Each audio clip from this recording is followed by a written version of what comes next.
السلام علیکم ورحمۃ اللہ وبرکاتہ، نحمده ونصلی علی رسولہ الکریم، اما بعد فاعوذ باللہ من الشیطان الرجیم، بسم اللہ الرحمن الرحیم، رب اشرح لی صدری ویسر لی امری واحلل عقدۃ من لسانی یفقہوا قولی۔ آج ہم انشاءاللہ جنت کے بارے میں پڑھیں گے کہ جنت کیا ہے، اس کے کون سے مختلف نام ہیں، اس کا حسن کیسا ہے، اس میں جانے والوں کی تعداد کتنی ہے، اہل جنت کی صفات کیا ہیں، ان کے چہرے کیسے ہوں گے، ان کے دیگر اوصاف کیا ہوں گے، جنت کے دروازے کیسے ہوں گے، ان میں جانے والوں کے اعمال کیسے ہوں گے، جنت کے درجات، جنت الفردوس، پھر اسی طرح اہل جنت کا لباس، زیور، برتن، کھانا پینا، ان کے تکیے، قالین، بچھونے، بستر، پلنگ، مسندیں، بیویاں، خادم، ان کی گفتگو، ان کی خواہشات، پھر جنت کے بازار، پھر جنت کے سردار، پھر جنتی عورتیں، اور اسی طرح دیگر ٹاپکس بھی انشاءاللہ کور ہوں گے اس میں۔ جنت متقین کا گھر ہے، جنت متقین سے کچھ بھی دور نہ ہوگی۔ سورۃ قاف میں اللہ تعالیٰ فرماتے ہیں، اور جنت متقین کے لیے قریب کر دی جائے گی جو کچھ دور نہ ہوگی، یہ ہے جس کا تم سے وعدہ کیا جاتا تھا، ہر اس شخص کے لیے جو بہت رجوع کرنے والا، خوب حفاظت کرنے والا ہو، جو رحمان سے بغیر دیکھے ڈر گیا اور رجوع کرنے والا دل لے کر آیا۔ اس میں سلامتی کے ساتھ داخل ہو جاؤ، یہی ہمیشہ رہنے کا دن ہے، وہاں ان کے لیے جو کچھ وہ چاہیں گے اس میں ہوگا، اور ہمارے پاس مزید بھی ہے، یعنی ان کی چاہت سے زیادہ بھی ہے۔ جنت کا لفظ عربی زبان میں جیم نون نون سے ہے۔ جنہ کا مطلب ہوتا ہے چھپانا۔ جنوں کو جن اس لیے کہا جاتا ہے کہ وہ نگاہوں سے چھپے ہوئے ہیں، اوجھل ہیں۔ جنین جو ماں کے پیٹ میں ہوتا ہے وہ بھی چھپا ہوا ہوتا ہے۔ جنون اللیل کہتے ہیں شدید تاریکی کو، جو چیز رات میں ہوتی ہے تاریکی اس کو ڈھانپ لیتی ہے۔ لیکن جنت کو پھر جنت کیوں کہا جاتا ہے؟ کیونکہ اس میں ایسے گھنے باغات ہوں گے کہ وہ ایک طرح سے ڈھانپے ہوئے ہوں گے، سایہ کیے ہوئے ہوں گے۔ لیکن یہ تو اس کا لفظی معنی ہے، حقیقت میں وہ اللہ کے مومن بندوں کا عزت والا گھر ہے، اسے اللہ نے اپنے مومن بندوں کے لیے تیار کیا ہے، اور ان جنتوں میں اپنے معزز چہرے کے دیدار کے ساتھ ان کی تکریم کی ہے، ان کی عزت کی ہے۔ جنت میں ہمیشہ کی اور قائم رہنے والی نعمتیں ہیں جنہیں کسی آنکھ نے دیکھا نہیں، کسی کان نے سنا نہیں، اور نہ ہی کسی انسان کے دل میں اس کا تصور پیدا ہوا ہے۔ جیسا کہ اللہ تعالیٰ فرماتے ہیں، فَلَا تَعْلَمُ نَفْسٌ مَّا أُخْفِيَ لَهُم مِّن قُرَّةِ أَعْيُنٍ جَزَاءً بِمَا كَانُوا يَعْمَلُونَ، پس کوئی شخص نہیں جانتا کہ ان کے لیے آنکھوں کی ٹھنڈک میں سے کیا کچھ چھپا کر رکھا گیا ہے، اس عمل کی جزا کے لیے جو وہ کیا کرتے تھے۔ تو جنت اللہ کے مہمانوں کے رہنے کی جگہ ہے۔ سورۃ آل عمران میں اللہ تعالیٰ فرماتے ہیں، لیکن الذین اتقوا ربهم لهم جنات تجری من تحتها الانہار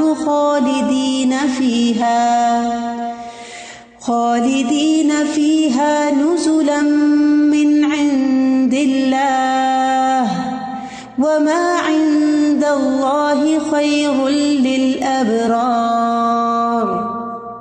لیکن وہ لوگ جو اپنے رب سے ڈر گئے، ان کے لیے باغات ہیں جن کے نیچے سے نہریں بہتی ہیں، ہمیشہ ان میں رہنے والے ہیں اللہ کے پاس سے مہمانی کے طور پر، اور جو کچھ اللہ کے پاس ہے وہ نیک لوگوں کے لیے بہتر ہے۔ جنت رہنے کی بہترین جگہ ہے۔ سورۃ الفرقان میں اللہ تعالیٰ فرماتے ہیں، اصحاب الجنة یومئذ خیر مستقرا واحسن مقیلا۔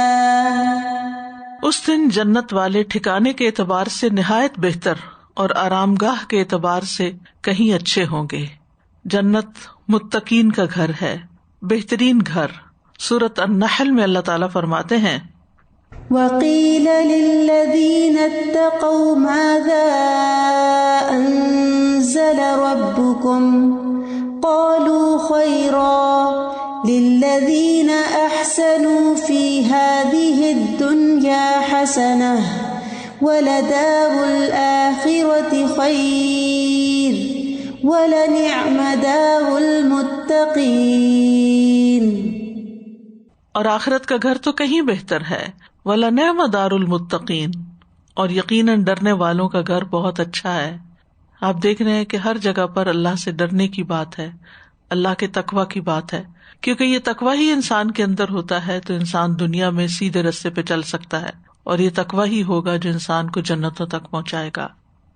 جنت عزت کا مقام ہے، جہاں اہل جنت کو عزت بخشی جائے گی۔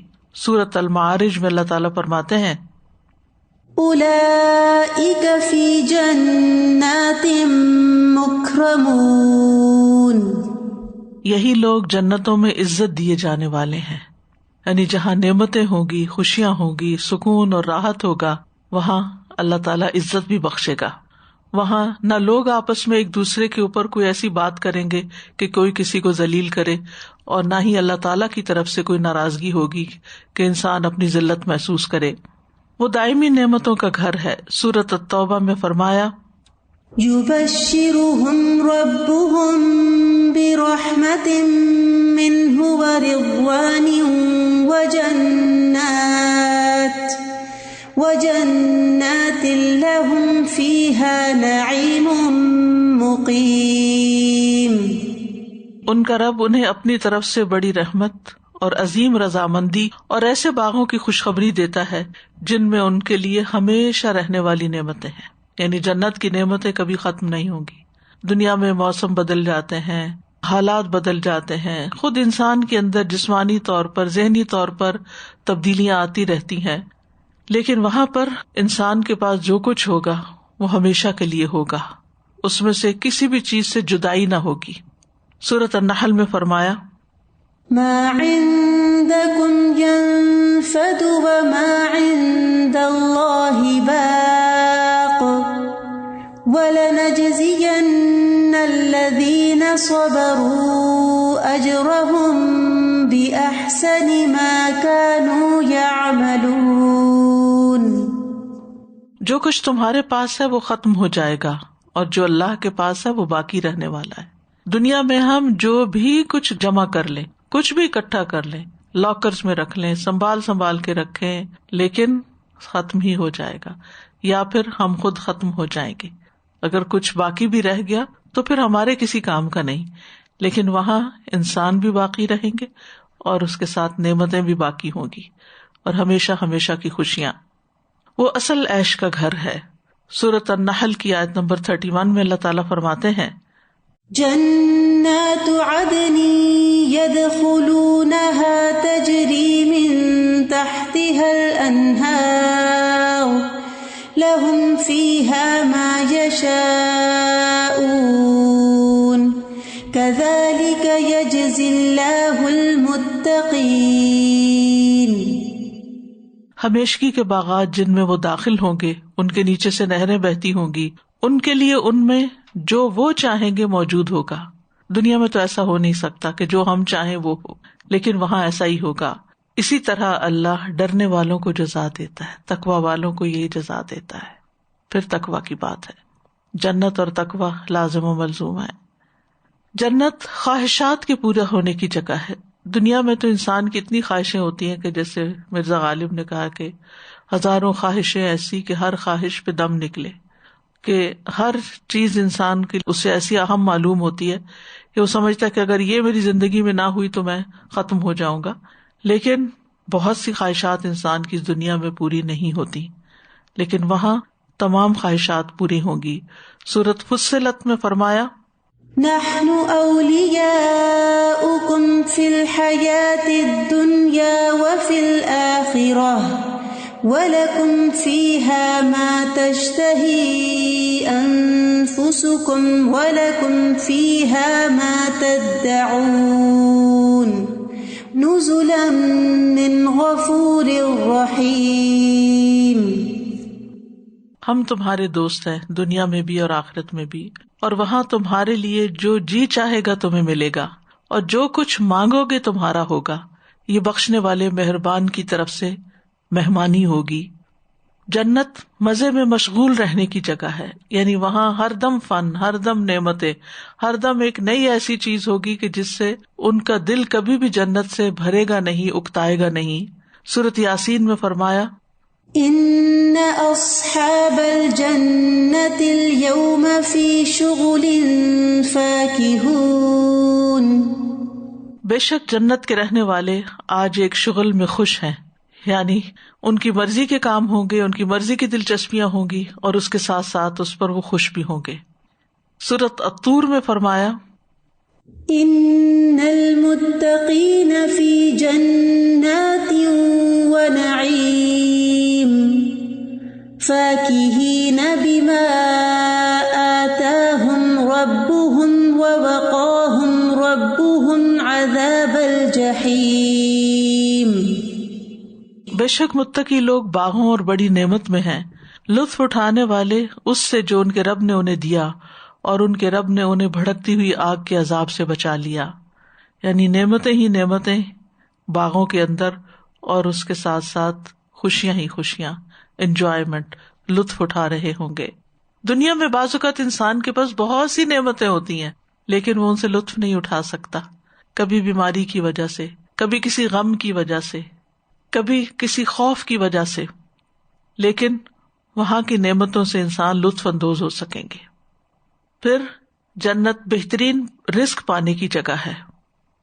سورۃ الطلاق میں اللہ تعالیٰ فرماتے ہیں وَمَن يُؤْمِن بِاللَّهِ وَيَعْمَلْ صَالِحًا يُدْخِلْهُ جَنَّاتٍ تَجْرِي مِن تَحْتِهَا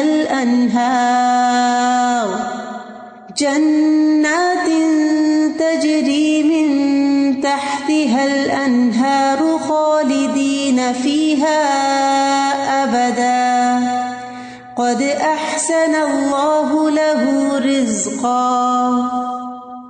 اور جو اللہ پر ایمان لائے اور نیک عمل کرے، وہ اسے ایسے باغوں میں داخل کرے گا جن کے نیچے سے نہریں بہتی ہیں، ان میں ہمیشہ رہنے والے ہیں ہمیشہ، بلا شبہ اللہ نے اس کے لیے اچھا رزق بنایا ہے۔ یعنی وہاں من پسند کا کھانا ہوگا اور بہترین سے بہترین، اور ویسے بھی جو کچھ انسان کھائے گا وہ اس کے لیے اذیت کا باعث نہیں بنے گا، بلکہ صرف پلیزر اور انجوائمنٹ کا ذریعہ ہوگا۔ جنت نیک بندوں سے رحمان کا وعدہ ہے۔ سورۃ مریم میں آتا ہے جنات عدن التي وعد الرحمن عباده بالغیب انه كان وعده مأتیا۔ ہمیشگی کے باغات میں جن کا رحمان نے اپنے بندوں سے ان کے بن دیکھے وعدہ کیا ہے، یعنی انہوں نے دیکھا نہیں جنت کو، لیکن پھر بھی اللہ سبحانہ تعالیٰ کے وعدے پر یقین ہے۔ بلا شبہ حقیقت یہ ہے کہ اس کا وعدہ ہمیشہ سے پورا ہو کر رہنے والا ہے، یعنی اللہ سبحانہ تعالیٰ اپنے وعدوں کے خلاف نہیں کرتا۔ اگر کوئی شخص وہ ٹرمز اینڈ کنڈیشنز پوری کر دیتا ہے جو جنت میں جانے کے لیے ہے، تو پھر اللہ سبحانہ تعالیٰ بھی اپنے وعدے کو پورا کر دیں گے۔ لیکن یاد رکھیے کہ جنت ایک مہنگا سودا بھی ہے۔ رسول اللہ صلی اللہ علیہ وسلم نے فرمایا، جو ڈر گیا وہ اول رات چل پڑا، یعنی وہ اپنا سفر جلدی شروع کر دیتا ہے، بڑھاپے کا انتظار نہیں کرتا، اور جو اول رات چل پڑا وہ منزل پہ پہنچ گیا۔ سن لو بے شک اللہ کا سودا بڑا مہنگا ہے، یعنی جنت سستی نہیں ہے۔ سن لو بے شک اللہ کا سودا جنت ہے۔ تو جو جنت لینا چاہتا ہے وہ پھر اس کی قیمت بھی ادا کرے، اور اس کی قیمت کیا ہے؟ نیک اعمال، اللہ کی رضا اور پسند کے اعمال۔ بہرحال دنیا میں جتنی بھی نعمتیں ہیں ان کے مقابلے میں جنت ہمیشگی کی ہے، اور دنیا کے مقابلے میں کہیں بہتر ہے۔ سورۃ آل عمران میں اللہ تعالیٰ فرماتے ہیں زُيِّنَ لِلنَّاسِ حُبُّ الشَّهَوَاتِ مِنَ النِّسَاءِ وَالْبَنِينَ والقناطير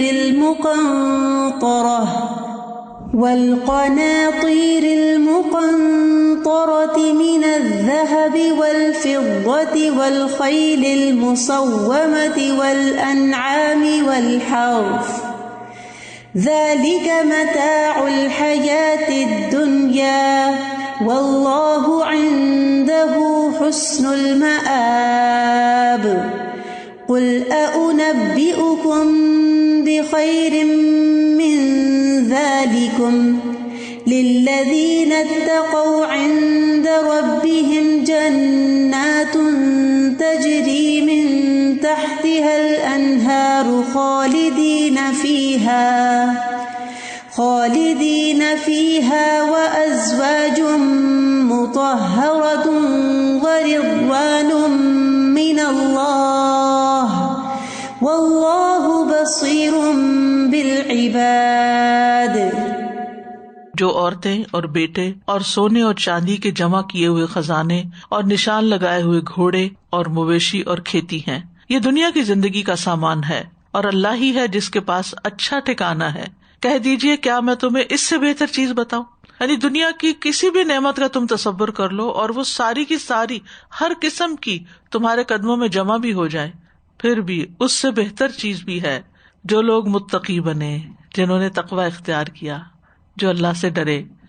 ان کے لیے ان کے رب کے پاس باغات ہیں جن کے نیچے سے نہریں بہتی ہیں، ان میں ہمیشہ رہنے والے ہیں، اور نہایت پاک صاف بیویاں، اور اللہ کی جانب سے عظیم خوشنودی یعنی اللہ تعالیٰ کی رضامندی. ورضوان من اللہ واللہ بصیر بالعباد، اور اللہ بندوں کو خوب دیکھنے والا ہے. وہ دیکھ رہا ہے کہ کون کیا چوز کرتا ہے، کون دنیا کے پیچھے ہی بھاگ رہا ہے اور کون اپنی آخرت کی بھی فکر کرتا ہے اور اس جنت کا شوق رکھتا ہے. کیونکہ انسان جس چیز کو پریشیس سمجھتا ہے، جس چیز سے محبت کرتا ہے، جس چیز کا شوق رکھتا ہے، پھر اسی کے لیے محنت اور کوشش بھی کرتا ہے. تو ہم سب کو دیکھنا چاہیے کہ دنیا کے مقابلے میں اپنے اس گھر کی تیاری کے لیے ہم کیا کر رہے ہیں. جنت کے مختلف نام بھی ہیں. پہلا نام تو جنت ہے، یہ عمومی نام ہے، یعنی جنرل نیم ہے جو ہر قسم کی جنت کے لیے استعمال ہوتا ہے. اور جیسے کہ پہلے عرض کیا کہ جنت کا لفظی معنی ہے چھپانا، یعنی جنہ کا لفظ پردہ ڈالنا اور ڈھانپ دینا. باغ کو جنت کہتے ہیں کیونکہ باغ اپنے اندر موجود درختوں کو چھپا لیتا ہے. اور پھر ایسی جگہ کے لیے جنت کا لفظ استعمال ہوتا ہے جہاں درخت بہت زیادہ اور مختلف اقسام کے ہوں. اور کسی بھی باغ کا حسن جو ہے، یہ کسی بھی مقام کا، یہ کسی بھی ایریا کا، وہ اس کے درخت ہوتے ہیں. ان درختوں کی وجہ سے ہائی وے بھی بڑی خوبصورت ہو جاتی ہے، نہریں اور دریا بھی بہت خوبصورت ہو جاتے ہیں. جن ایریاز میں لوگ رہتے ہیں اگر ان ایریاز میں درخت ہوں تو وہ ایریاز بھی زیادہ خوبصورت ہوتے ہیں. تو درخت جو ہے وہ زمین کا بھی حسن ہے، اور درخت جو ہے وہ جنت کا بھی حسن ہے. اور درختوں ہی کی کثرت کی وجہ سے جنت کو جنت نام دیا گیا ہے. دوسرا نام ہے دارالسلام، سلامتی کا گھر. سورۃ الانعام میں آتا ہے لہم دار السلام عند ربہم، ان کے لیے ان کے رب کے ہاں سلامتی کا گھر ہے. اللہ تعالیٰ فرماتے ہیں واللہ یدعو الی دار السلام، اللہ سلامتی کے گھر کی طرف دعوت دیتا ہے، بلاتا ہے. کیونکہ دنیا میں کہیں بھی انسان کو امن نہیں ہے، چین نہیں ہے، سکون نہیں ہے. انسان کہیں بھی چلا جائے وہاں کے اپنے ہی خطرات ہیں. تو جنت ایسی جگہ ہے کہ جہاں کسی قسم کا کوئی خوف اور کوئی بدامنی نہیں، امن ہی امن ہے. اللہ سبحانہ تعالیٰ کا اپنا نام السلام ہے، تو اللہ نے جنت کو بھی دارالسلام کہا. اور جنت کے رہنے والے بھی آپس میں ایک دوسرے کو سلام کا تحفہ دیں گے. اللہ تعالیٰ اور فرشتوں کا سلام بھی آئے گا جنت والوں پر. اس گھر میں جتنی بھی گفتگو ہوگی وہ سلامتی کی ہوگی، کوئی کسی کی غیبت، چغلی، کوئی کسی کے ساتھ بدتمیزی، بد اخلاقی نہیں برتے گا، کوئی لغو بات نہیں سنے گا. نیک بندے کو دنیا سے آنے کے بعد سلامتی کی خوشخبری مل جاتی ہے، یعنی جنت کی خوشخبری اس کو مل جاتی ہے. اللہ سبحانہ تعالیٰ سورۃ الواقعہ میں فرماتے ہیں وَأَمَّا إِن كَانَ مِنْ أَصْحَابِ الْيَمِينِ فَسَلَامٌ لَكَ مِنْ أَصْحَابِ الْيَمِينِ، اگر وہ دائیں ہاتھ والوں میں سے ہوا تو کہا جائے گا تجھ پر سلام ہو کہ تو دائیں ہاتھ والوں میں سے ہے. ابن قیم نے اپنی کتاب ہاد الارواح، ایک ہوتا ہادی دو چشمی ایک کے ساتھ ہوتی ہے، ہا حلوے والی، ہاد الارواح میں اس بات کو ثابت کیا ہے کہ اس کا مطلب ہے کہ اے دنیا سے کوچ کرنے والے، یعنی فوت ہونے والے، تم پر سلامتی ہو، جو دنیا سے اور دنیا کی تکلیفوں اور جہنم اور اس کے عذاب سے سلامتی میں آ گئے. یعنی جو بندہ اللہ جس سے راضی ہو جائے، نیک ہو، اس کی پسند کے مطابق زندگی گزارے، تو موت کے وقت ہی اس کو پتہ چل جاتا ہے کہ اب اس کا انجام کیا ہے، وہ کہاں جانے والا ہے. اگر اس کو سلام کر دیا گیا، فرشتوں کا سلام اس کو مل گیا، تو بس اس کی نجات ہو گئی، امن میں آ گیا. تو دنیا سے رخصت ہوتے وقت اس کو سلامتی کی خوشخبری دی جاتی ہے. اور پھر فرشتہ اس کی روح نکالتا ہے اور اس کو کہتا ہے کہ تمہیں روح و ریحان کی خوشخبری ہو، اور ایسے رب کے ساتھ جو غصے میں نہیں، اور جو کچھ آخرت میں ہے ان میں سے یہ مومنوں کے لیے پہلی بشارت ہوتی ہے. یعنی سب سے پہلی خوشخبری موت کے وقت ملتی ہے، اور یہ وہ خوش قسمت لوگ ہیں کہ جو اللہ کی اطاعت کے مطابق تقوی والی زندگی بسر کرتے ہیں. تیسرا نام جنت کا دار الخلد ہے، ہمیشگی کا گھر، ہمیشہ ہمیشہ رہنے کے لیے. کیونکہ جنت سے کوئی سفر کر کے، کوچ کر کے، ہجرت کر کے نہ خود نکلے گا اور نہ کوئی اس کو نکال سکے گا وہاں سے. خلود کہتے ہیں ہمیشگی کو. تو جو جنت میں ایک دفعہ چلا گیا پھر وہ وہاں سے نہیں نکالا جائے گا. جہنم میں جانے والے تو سزا بھگتنے کے بعد نکال لیے جائیں گے، لیکن جنت سے کوئی نہیں نکالا جائے گا. چوتھا نام ہے اس کا دار المقامہ، ہمیشہ رہنے کا گھر. قرآن مجید میں یہ نام آیا ہے، سورۃ فاطر میں آتا ہے وقالوا الحمد للہ الذی اذہب عنا الحزن ان ربنا لغفور شکور الذی احلنا دار المقامۃ من فضلہ لا یمسنا فیہا نصب ولا یمسنا فیہا لغوب. اور وہ کہیں گے سب تعریف اس اللہ کی ہے جس نے ہم سے غم دور کر دیا. مومن کا سب سے بڑا غم اور ہم کیا ہوتا ہے کہ میرا کیا بنے گا، آخرت کیسی ہوگی، موت کیسے آئے گی، قبر کیسی ہوگی، حشر میں کیا ہوگا. تو جب لوگ جنت میں داخل ہو جائیں گے تو وہ کہیں گے سب تعریف اس اللہ کی جس نے ہم سے ہم و غم دور کر دے. کیونکہ پل صراط پر سے بھی گزرتے ہوئے خوف آئے گا کہ کہیں گر نہ پڑے اس میں. حضرت عمر تو کہا کرتے تھے نا کہ میرا اگر ایک قدم جنت کے اندر اور ابھی ایک باہر ہے تو مجھے پھر بھی ڈر ہوگا جب تک میں پورا اندر نہ چلا جاؤں. تو مومن کا ہم اور غم اسی وقت دور ہوگا جب وہ جنت کے اندر پہنچ جائے گا. بے شک ہمارا رب یقیناً بے حد بخشنے والا نہایت قدردان ہے، جس نے ہمیں اپنے فضل سے ہمیشہ رہنے کے گھر میں لا اتارا، دار المقامہ. نہ ہمیں اس میں کوئی تکلیف پہنچتی ہے اور نہ ہمیں اس میں کوئی تھکاوٹ پہنچتی ہے، کسی طرح کی کوئی تکلیف نہیں. دنیا میں آپ دیکھیں کوئی انسان آپ کو نہ بھی تکلیف دے تو بعض اوقات آپ خود ہی سلپ ہو جاتے ہیں، کہیں سے کسی چیز سے ٹھوکر لگ جاتی، پلنگ سے ٹھوکر لگ جاتی، دروازے سے لگ جاتی ہے، کہیں سر پہ کوئی چوٹ لگ جاتی ہے. یعنی انسان کو پتہ ہی نہیں چلتا، کہیں نہ کہیں سے کچھ نہ کچھ، کبھی سردی زیادہ ہو جاتی ہے، کبھی گرمی زیادہ ہو جاتی ہے، کبھی نیند نہیں آتی، کبھی زیادہ نیند آ رہی ہوتی ہے، کبھی بھوک نہیں لگتی، کبھی بہت بھوک لگ رہی ہوتی ہے. یعنی انسان کو خود اپنی بھی سمجھ نہیں آتی کہ اس کے ساتھ ہو کیا رہا ہے اور کیوں ہو رہا ہے. یعنی چیزیں آپ کے اپنے کنٹرول میں بھی نہیں ہوتی. لیکن وہاں پر نہ کوئی تکلیف نہ کوئی تھکاوٹ. یعنی دنیا میں تو اگر آپ آرام بھی زیادہ کریں پھر بھی تھکاوٹ شروع ہو جاتی، زیادہ سو جائے تب بھی تھکاوٹ ہو جاتی، کام کر رہے پھر تھکاوٹ ہو جاتی، کھا پی لے زیادہ تو پھر بھی تھکاوٹ ہو جاتی کیونکہ اب آپ کو آرام چاہیے. یعنی کچھ بھی آپ کر لیں، اچھا کریں نہیں کریں، لیکن آپ اس سے نکل نہیں سکتے. اور سارا دن کام کرنے کے بعد آپ کے لیے لازم ہو جاتا کہ آپ سوئیں. لیکن جنت میں نیند نہیں ہوگی، جنت میں کوئی بھی نہیں سوئے گا تاکہ وہ زیادہ سے زیادہ نعمتوں کو انجوائے کر سکے. تو بہرحال وہاں نہ کوئی تھکاوٹ ہوگی اور نہ کوئی تکلیف ہوگی. مقاتل کہتے ہیں کہ ہمیں اللہ نے دار الخلود میں اتار دیا اور وہ اس میں ہمیشہ رہیں گے، نہ ان کو موت آئے گی، نہ وہ نقل مکانی کریں گے. پانچواں نام ہے جنت المأوا. یہ اوا یا اوی سے ہے، اس کا مطلب ہوتا ہے کہ وہ جگہ تک پہنچ گیا. قرآن مجید میں سورۃ النجم میں آتا ہے عند سدرۃ المنتہا عندہا جنت المأوا. آخری حد کی بیری کے پاس، اسی کے پاس ہمیشہ رہنے کی جنت ہے. لیکن جنت المأوا جو ہے وہ خاص بندوں کی رہائش گاہ ہے. عطا ابن عباس سے روایت کرتے ہیں یہ وہ جنت ہے جہاں جبریل علیہ السلام اور فرشتے جگہ پکڑتے ہیں. مقاتل کہتے ہیں یہ وہ جنت ہے جس میں شہداء کی روحیں جگہ پکڑتی ہیں. چھٹا ہے جنات عدن. قرآن مجید میں عدن لفظ جو ہے یہ کسی خاص جنت کے بارے میں نہیں آیا، ہر جنت کو جنات عدن کہا گیا ہے.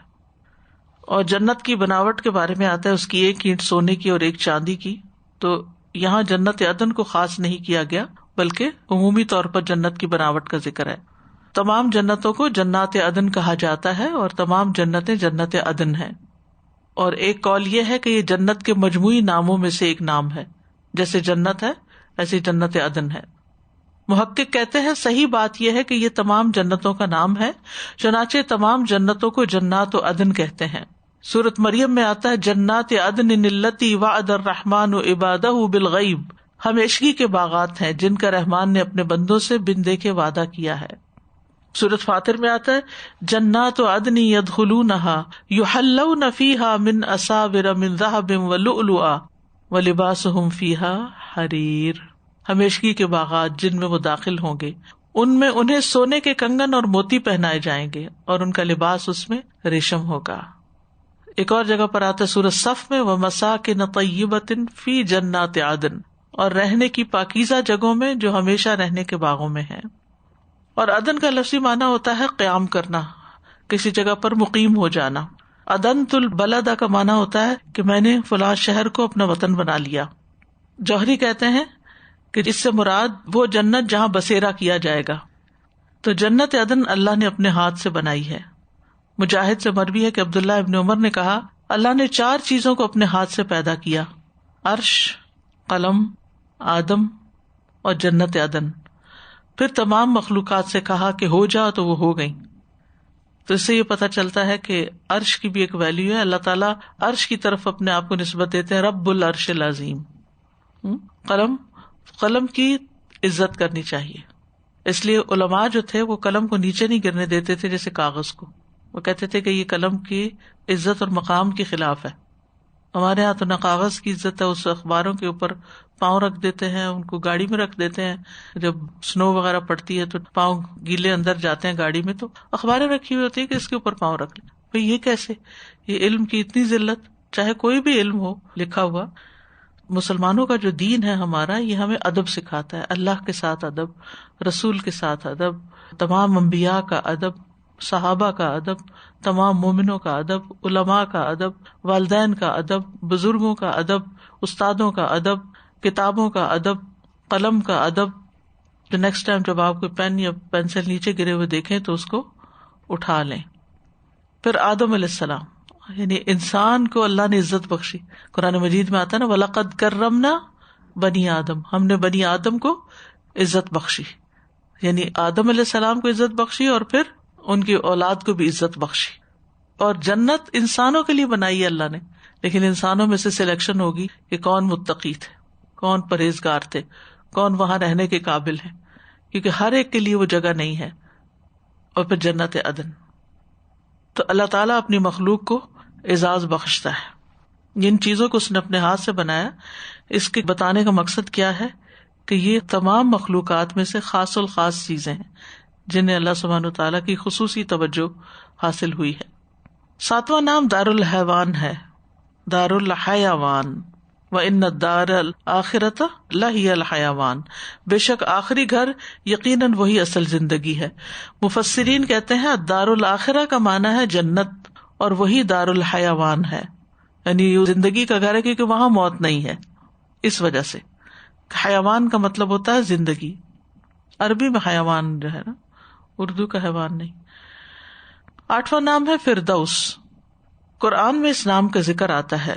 سورۃ المومنون میں آتا ہے اولئک ھم الوارثون الذین یرثون الفردوس ھم فیہا خالدون. یہی لوگ ہیں جو وارث ہیں، جو فردوس کے وارث ہوں گے، وہ اس میں ہمیشہ رہنے والے ہیں. اور اللہ تعالیٰ کا فرمان ہے ان الذین آمنوا وعملوا الصالحات کانت لہم جنات الفردوس نزلا. سورۃ الکہف میں آتا ہے بے شک وہ لوگ جو ایمان لائے اور انہوں نے نیک اعمال کیے، ان کے لیے فردوس کے باغ مہمانی ہوں گے، یعنی ان کو وہاں پر عزت بخشی جائے گی مہمانوں کی طرح. فردوس کا کیا معنی ہے؟ کعب کہتے ہیں فردوس وہ باغ ہوتا ہے جس میں انگور ہو. لیث کہتے ہیں فردوس انگوروں کی بیلوں والی جنت ہے، کرمن مفردسن. ضحاک کہتے ہیں درختوں سے لپٹا ہوا باغ ہے، یعنی ایسا باغ جس میں بہت درخت ہوں. پھر ایک اور معنی یہ کیا گیا ہے کہ یہ ایسا باغ ہے جس میں وہ تمام اقسام کے درخت موجود ہوتے ہیں جو باغات میں پائے جاتے ہیں. ایک قول یہ بھی ہے کہ یہ عربی لغت نہیں ہے، یعنی یہ رومی زبان کا لفظ ہے، اور اسی سے پیراڈائز یعنی فردوس اور پیراڈائز اور پرادیس، اور عربی زبان میں اس کا معنی باغ ہے. 9واں نام جنت کا جنات النعیم ہے. سورۃ لقمان میں اللہ تعالیٰ فرماتے ہیں ان الذین آمنوا وعملوا الصالحات لہم جنات النعیم. بے شک وہ لوگ جو ایمان لائے اور انہوں نے نیک کام کیے، ان کے لیے نعمت کے باغات ہیں. اور یہ ایک ایسا جامع نام ہے جنات النعیم جس میں تمام جنتیں جمع ہو جاتی ہیں، کیونکہ ہر جنت میں نعمتیں ہیں، دائمی نعمتیں. نمبر 10 المقام الامین، یہ 10واں نام ہے. قرآن مجید میں آتا ہے ان المتقین فی مقام امین، بے شک متقی لوگ امن والی جگہ پر ہوں گے. مقام اقامت کی جگہ کو کہتے ہیں، اور امین کا مطلب ہے امن والی، یعنی جس میں کوئی کسی قسم کی تکلیف نہ ہو، ہر ناپسندیدہ چیز سے امن. 11واں نام ہے مقعد صدق، جو سورۃ القمر میں آتا ہے ان المتقین فی جنات و نہر فی مقعد صدق عند ملیک مقتدر، بے شک بچ کر چلنے والے باغوں اور نہروں میں ہوں گے. پھر متقی لوگوں کی بات ہے، صدق کی مجلس میں، عظیم بادشاہ کے پاس جو بے حد قدرت والا ہے. تو اللہ تعالیٰ نے جنت کا ایک نام مقعد صدق بھی رکھا ہے تاکہ وہ چیز حاصل ہو جائے جس سے مراد اچھی بیٹھنے کی جگہ ہوتی ہے. جب دوستی اور محبت مضبوط ہو تو کہا جاتا ہے مودۃ صادقۃ، سچی دوستی. تو صدق کا لفظ جو ہے سچائی کے معنوں میں بھی آتا ہے، اور انسان کی خوبصورت حالت کا مکمل ہونا اور تندرستی کے لیے بھی آتا ہے. عبداللہ بن مسعود کہتے ہیں کہ نبی صلی اللہ علیہ وسلم نے فرمایا سچائی نیکی کا راستہ دکھاتی ہے اور نیکی جنت کی طرف لے جاتی ہے، اور آدمی سچ بولتا رہتا ہے یہاں تک کہ وہ صدیق کا مرتبہ حاصل کر لیتا ہے. یعنی اس میں گفتگو میں سچ بولنا، عمل میں سچائی کا مظاہرہ کرنا، کیونکہ صدیق جو ہوتا ہے وہ صرف زبان کا سچا نہیں ہوتا، عمل بھی کر کے دکھاتا ہے. اور 12واں نام ہے قدم الصدق. وبشر الذین آمنوا ان لہم قدم صدق عند ربہم، سورۃ یونس میں آتا ہے. اور جو لوگ ایمان لائے انہیں بشارت دے کہ یقیناً ان کے لیے ان کے رب کے ہاں سچا مرتبہ ہے. اچھا، دنیا کے مرتبے اور مقام، بعض اوقات آپ کسی کو اس کے مقام سے بڑھا رہے ہوتے ہیں جو کہ اس کو ڈیزرو نہیں کرتا، اور بعض اوقات کسی کو اس کے مقام سے گھٹا رہے ہوتے ہیں جو کہ اس کے ساتھ زیادتی ہوتی. لیکن قیامت کے دن انسان کو جو مقام ملے گا جنت میں، وہ واقعی وہی ہوگا جو اس کو وہ ڈیزرو کرتا ہوگا، اور اس میں کسی قسم کی اس سے حق تلفی نہیں ہوگی، اور نہ ہی اس میں کوئی بناوٹ ہوگی. دنیا میں بعض اوقات لوگ خوش آمد کے ساتھ دوسروں کو بہت چڑھا دیتے ہیں، حالانکہ وہ اس کے اہل اور قابل ہوتے ہی نہیں ہیں. لیکن وہاں ایسا کوئی دھوکہ فریب نہیں ہوگا. وہاں جو جس مقام کو ڈیزرو کرتا ہے اس کو وہ مقام عطا کیا جائے گا. وَبَشِّرِ الَّذِينَ آمَنُوا أَنَّ لَهُمْ قَدَمَ صِدْقٍ عِندَ رَبِّهِمْ، اور جو لوگ ایمان لائے انہیں بشارت دے دیجئے کہ یقیناً ان کے لیے ان کے رب کے ہاں سچا مرتبہ ہے. السلام علیکم رحمۃ اللہ وبرکاتہ. اتفاق سے 2-3 شادیاں زندگی میں نے ایسی دیکھی کہ وہاں ہر چیز تھی، مطلب جیسے دنیا کی نعمتیں کہہ لینا، تو بڑا گھر، گاڑیاں بھی، ہر چیز، لیکن اندر سکون نہیں تھا. تو جو یہ بات کی جا رہی کہ نعمتیں تو ہیں، اللہ تعالیٰ نعمتیں اپنی بتاتا ہے، کئی دفعہ نعمتیں نظر بھی آ رہی ہوتی ہیں، لیکن چھوٹی چھوٹی باتوں پہ جو لڑکیاں وہاں بیائی گئیں، ان کو تانے دینے، مختلف سینیریوز کی بات کر رہی ہوں، یا ان کو وہ جو نعمتیں تھیں وہ ان کے لیے بیکار تھیں، وہ ان کو دی نہیں جاتی تھیں، یا ان کو وہ یوز کرنے کے لیے اجازت نہیں تھی. تو ان چیزوں سے بھی ایسے لگتا ہے کہ دنیا کی جتنی مرضی دولت، اور اتنی دولت کہ آپ سوچ نہیں سکتے. اور ابھی بھی آپ بڑے بڑے لوگوں کو دیکھ لیں، ان کے پاس جتنا پیسہ ہے ان کی اتنی مشکل پڑی ہوئی ہے کہ اس کو کہاں خرچ کرنا ہے اور کتنا خرچ کرنا ہے اور کیسے خرچ کرنا ہے، باہر نہیں نکال سکتے، سامنے نہیں رکھ سکتے. تو جنت کی تو بات ہی پھر اور ہی ہے، ماشاءاللہ قوت ہے. مقام امین. السلام علیکم. استاذہ جی، صرف یہ چیزیں سوچ کر اور امیجن کر کے اور سن کر اتنی ٹھنڈک اور اتنا اطمینان محسوس ہو رہا ہے کہ جیسے کسی نے کچھ چیز ایسی آپ کو پلا دی ہو جس سے آپ کو ٹھنڈک محسوس ہو، ایسا فیل ہو رہا ہے. تو وہاں جا کر کیسا ہوگا؟ مجھے تو یہ ہوتا ہے کہ ابھی اگر انسان ایسی باتیں سنتا ہے تو اس کا ایفیکٹ آتا ہے انسان کے اوپر، اچھی باتوں کا، خوبصورت جگہوں کا، اور جہاں پر یہ سب پلوٹڈ چیزیں نہیں ہوں گی جس میں لوگوں کو گرایا جا رہا ہے، یا اسے ڈیزرونگ مارک نہیں مل رہا ہے، یا پھر اسے دھتکارا جا رہا ہے، یا پھر گرمی ہے یا بیماری ہے. اس ساری چیزوں سے انسان سارے مسئلے پاک پیچھے صاف ہوئے گا تو کیسا ہوگا؟ مطلب انبلیویبل. اور پھر آپ صلی اللہ علیہ وسلم جب دعا کرتے تھے کہ ربنا آتنا فی الدنیا حسنۃ وفی الآخرۃ حسنۃ وقنا عذاب النار، یعنی دنیا بھی اللہ میری احسن بنا دے اور آخرت بھی احسن کر دے انشاءاللہ، آمین. پھر ہے جنت کا حسن. عبداللہ ابن عمر سے مروی ہے، وہ کہتے ہیں میں نے رسول اللہ صلی اللہ علیہ وسلم کو فرماتے ہوئے سنا، اللہ عز و جل قیامت والے دن جنت کو بلائے گا وہ اپنی زینت اور سجاوٹ اور نمائش اور آرائش کے ساتھ آئے گی، خوب سجی بنی. پھر اللہ تعالیٰ فرمائے گا میرے وہ بندے کہاں ہیں جنہوں نے میرے راستے میں قتال کیا اور ان سے قتال کیا گیا، انہیں میرے راستے میں تکالیف دی گئیں اور انہوں نے میرے راستے میں جہاد کیا. میرے بندو تم جنت میں داخل ہو جاؤ. یعنی جن کو اللہ کے راستے میں ستایا گیا، سب سے پہلے اللہ سبحانہ وتعالیٰ ان کو آنر بخشیں گے، پس وہ بغیر حساب کے جنت میں داخل ہو جائیں گے. دنیا میں انسان کو عافیت مانگنی چاہیے، لیکن اگر انسان پر کوئی بھی تکلیف آ جاتی ہے، کیونکہ ایک نفس سے بھی تو جہاد ہوتا ہے نا، انسان اپنے آپ سے اسٹرگل کر رہا ہوتا ہے، اپنے تزکیے کے لیے فکر مند ہوتا ہے، تو دنیا میں انسان اگر کسی بھی مشکل میں گرفتار ہے، چاہے وہ اپنے اندر کی ہے یا باہر کی، اس پر پریشان نہیں ہونا چاہیے، اس پر اچھی امید رکھنی چاہیے کہ دنیا میں جو بھی کوئی امتحان آیا وہ میرے گناہوں کا کفارہ ہوگا اور میری آخرت کو بہتر بنانے کے لیے ہوگا. یعنی ایسے لوگوں کی جن سے قتال کیا گیا اور جنہوں نے اللہ کے راستے میں قتال کیا، اپنی جانیں دی یا کوئی گھر بار لٹائے یا کچھ بھی، وقتی طور پر تو ان کا بہت بڑا لاس ہوا، لیکن اس کا بدلہ کتنا بڑا ہے. جنت نہ کسی آنکھ نے دیکھی نہ کسی کان نے اس کے بارے میں سنا. سورۃ السجدہ میں اللہ تعالیٰ فرماتے ہیں فَلَا تَعْلَمُ نَفْسٌ مَّا أُخْفِيَ لَهُم مِّن قُرَّةِ أَعْيُنٍ جَزَاءً بِمَا كَانُوا يَعْمَلُونَ أَفَمَن كَانَ مُؤْمِنًا كَمَن كَانَ فَاسِقًا لَا يَسْتَوُونَ أَمَّا الَّذِينَ آمَنُوا وَعَمِلُوا الصَّالِحَاتِ فَلَهُمْ جَنَّاتُ الْمَأْوَىٰ نُزُلًا بِمَا كَانُوا يَعْمَلُونَ. پس کوئی شخص نہیں جانتا ان کے لیے آنکھوں کی ٹھنڈک میں سے کیا کچھ چھپا کر رکھا گیا ہے اس عمل کی جزا کے لیے جو وہ کیا کرتے تھے. تو کیا وہ شخص جو مومن ہو وہ اس کی طرح ہے جو نافرمان ہو؟ یہ دونوں برابر نہیں ہو سکتے.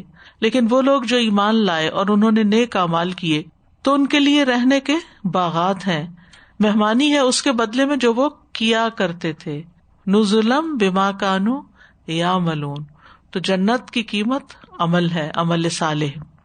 نبی صلی اللہ علیہ وسلم نے بھی فرمایا، اللہ تعالیٰ فرماتے ہیں میں نے اپنے نیک بندوں کے لیے ایسی ایسی چیزیں تیار کر رکھی ہیں جنہیں نہ کسی آنکھ نے دیکھا ہے، نہ کسی کان نے سنا ہے، نہ ہی کسی انسان کے دل پر ان کا خیال گزرا ہے. یہ اللہ نے ذخیرہ کیا ہوا، اور کیا شان ہے ان کی جن کی اللہ نے تمہیں اطلاع دے رکھی ہے. سبحان اللہ.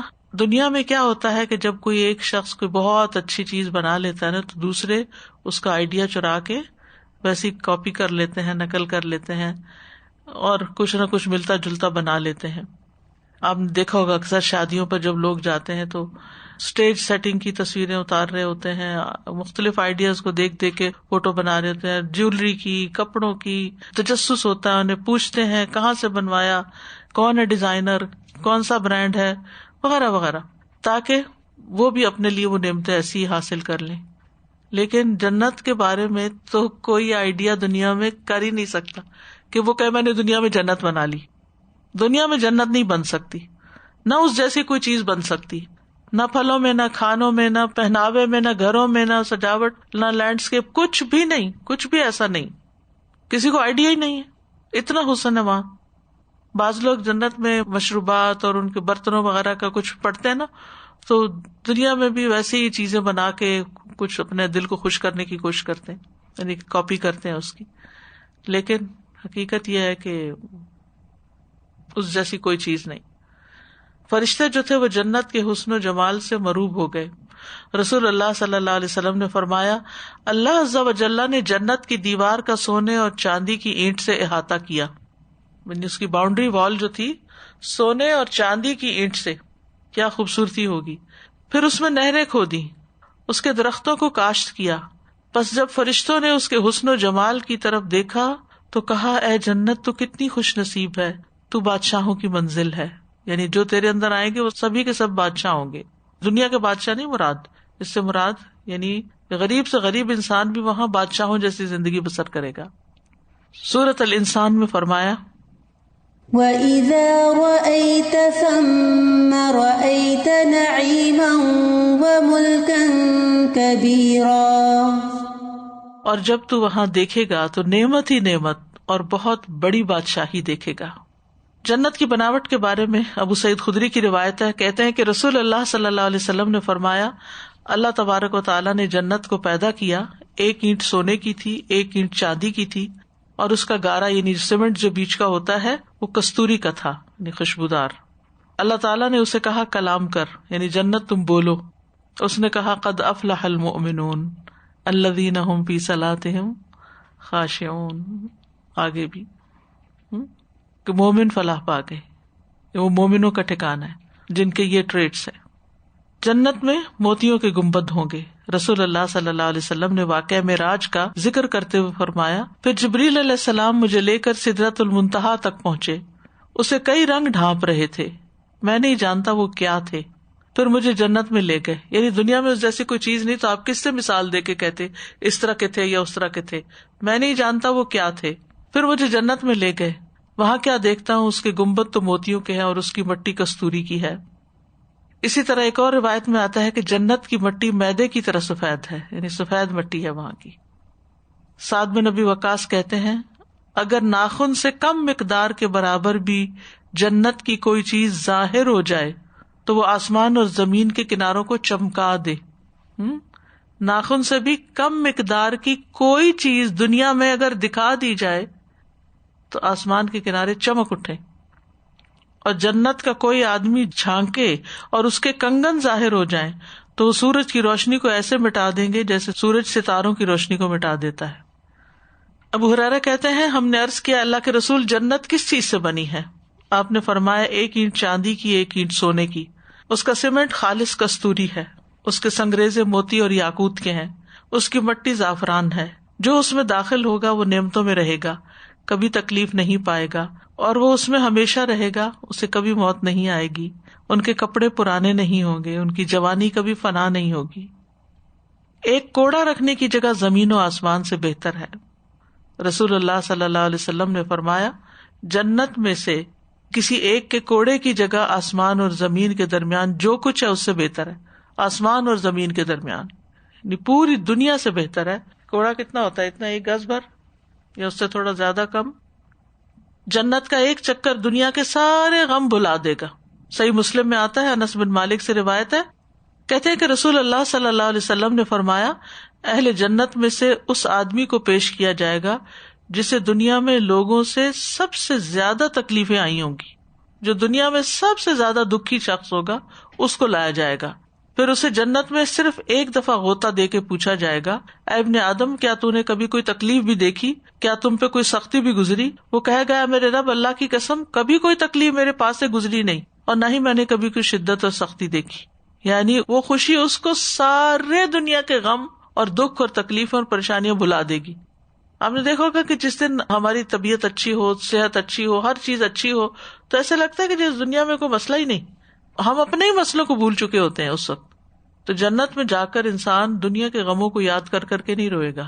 دنیا میں تو کیا ہوتا ہے کہ اگر انسان کو کوئی تکلیف پہنچے پھر اس کے بعد کوئی ہمدردی کر بیٹھے تو پھر کیا ہوتا ہے؟ پھر بھی ہم روتے ہیں، اس ہمدردی پہ بھی روتے ہیں.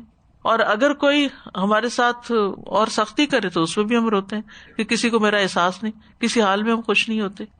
لیکن وہاں کسی حال میں کوئی تکلیف ہے ہی نہیں، نہ کسی کی ہمدردی کی ضرورت ہے اور نہ ہی کسی کے غم بانٹنے کی، کیونکہ غم ہی کوئی نہیں وہاں.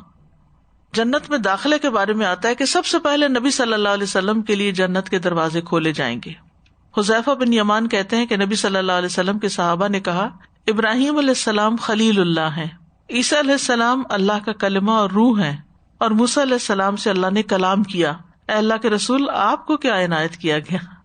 یعنی ان کے یہ ٹائٹلز ہیں خلیل اللہ، کلمۃ اللہ اور کلیم اللہ. آپ نے فرمایا قیامت کے دن آدم علیہ السلام کی ساری اولاد میرے جھنڈے تلے ہوگی اور میں وہ ہوں جس کے لیے سب سے پہلے جنت کے دروازے کھولے جائیں گے. انس رضی اللہ عنہ کہتے ہیں میں نے رسول اللہ صلی اللہ علیہ وسلم کو یہ فرماتے ہوئے سنا قیامت کے دن سب سے پہلے میری قبر کھلے گی اور میں اس پہ فخر نہیں کرتا.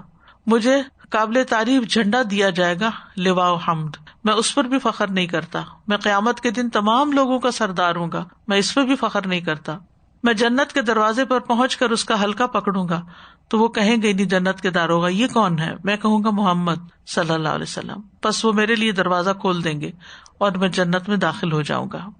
نبی صلی اللہ علیہ وسلم کے ساتھ آپ کی امت بھی سب سے پہلے جنت میں داخل ہوگی. آپ نے فرمایا ہم آخری ہیں پھر بھی قیامت کے دن پہلے ہوں گے اور ہم ہی پہلے جنت میں داخل ہوں گے.